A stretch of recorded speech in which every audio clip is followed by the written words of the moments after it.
Imagine going into your doctor's office and requesting physician-assisted death and it actually being legal in your state. That's exactly what these medical professionals are arguing for. They argue that physicians are called to serve their patients, a patient's illness robs them of their dignity, and they prove that not anybody can get physician-assisted death, but that they have to meet certain requirements and criteria. The overall shared belief of these medical professionals is that the patient should be helped and that they should have some control over their life.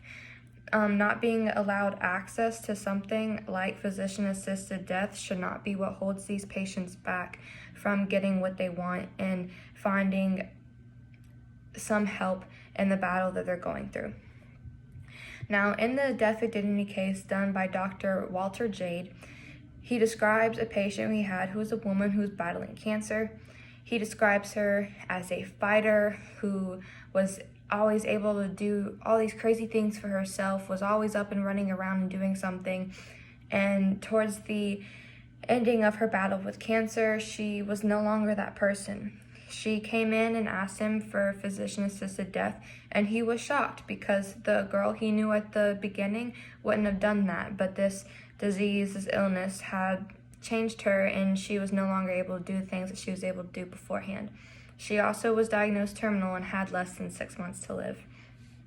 So she decided she wanted to go through with this process, and Dr. Walter Jade realizes and argued that physicians are called to serve their patients, not the other way around.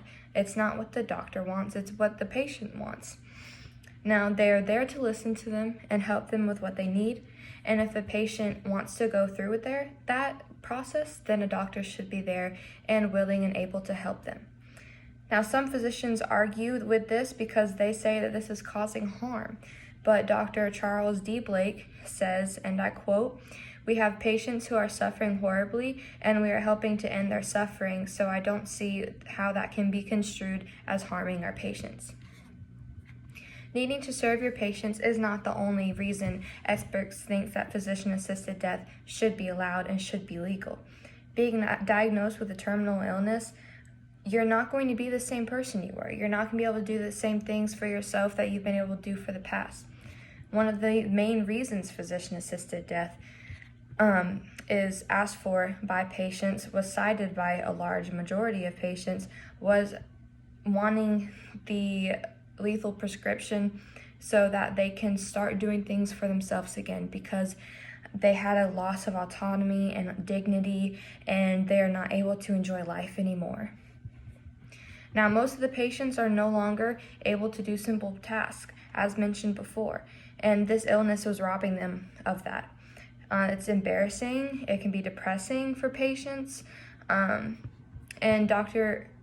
Charles Blake concludes that by considering the state of the patient and seeing they can't do simple tasks for themselves and seeing where they're at medically, patients should be granted access to a way to end the pain, and it should be legal in their state. Now, in an article done by a Stanford professor, she describes that for few patients, just having the mere option of taking that prescription is all the control that they need back in their life. They may be granted the prescription and never take it. That's all that some patients need. Now, for a majority of these patients, they do take the prescription, but it's important that they have and they find that control back over their life again, because it's something they have not had for a really long time. Now, for Dr. Periacoli, she believes that by prescribing the lethal medications, it allows them to gain their control and make a decision, and that they're in the right frame of mind to decide their future and what their life holds. She knows that not everybody will take it. She knows that a majority will, but she knows that by doing this and proceeding with this, it's doing the right thing for her patients. Now, allowing individuals to gain opportunities to choose their own medical path is great, but we have to put up certain requirements to make sure that not anybody can get it. Having something so important as deciding whether you end your life or not, you have to meet certain criteria. There has to be certain things in place to make sure that not anybody can do this. And this is the main argument that's going to be made against physician-assisted death, is that, oh, anybody can take it. Someone's depressed, they can go and they can end their life and it can be easy for them. That's not the case.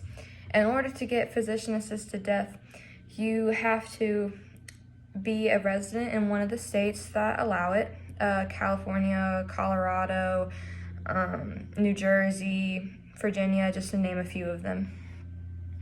Now, you have to also be mentally competent and capable of making your own medical decisions. You have to be diagnosed with a terminal illness and have less than 6 months to live by 2 physicians. So not just one, but you have to get it from 2.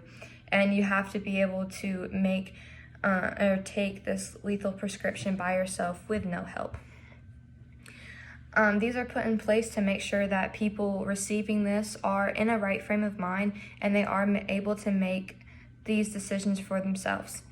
People meeting these requirements, all they want is an end to their pain, end to their suffering, and they want some control back over their life again.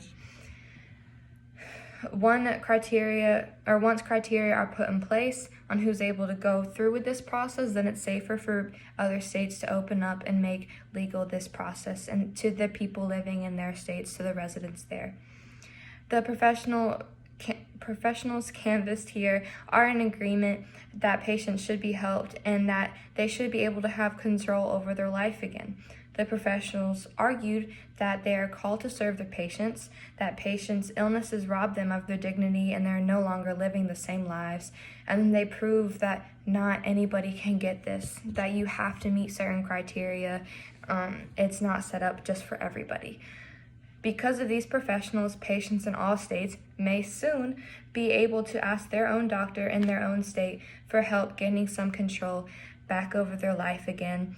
And that is the main purpose of physician-assisted death, is just giving these patients some of their life and some of their control back. Thank you.